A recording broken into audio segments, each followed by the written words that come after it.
Hi, welcome to Rouzati Rugs. In this video, I'll be focusing on Asian rugs, specifically Chinese rugs. Now, when we talk about Chinese rugs, generally we're referring to the antique Chinese Peking or Ningxia rugs that exist. And as you can see with this beautiful 1890s Ningxia rug below me, you'll notice that when they do have a medallion, there's generally a round medallion in the center. You have a large open center going on in the middle, and then a nice trim going around with the border.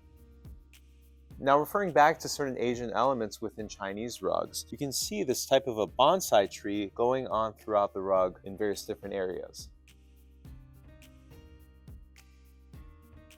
Now, this rug here is a 1920s Chinese Peking rug, and as you can tell, when it comes to Chinese rugs, not only do they have superior wool, but they're very thick in the construction, which is why they can last for so many years. Now, when you look at the pattern, you'll see a lot of unique vines and flowers going on, and sometimes you'll notice things like this butterfly here or certain dragons as well.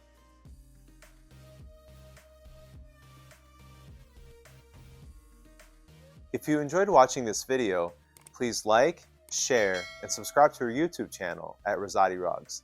And don't forget to check out our blog on rouzatirugs.com, where we share some great information about rugs in general. Thanks for watching.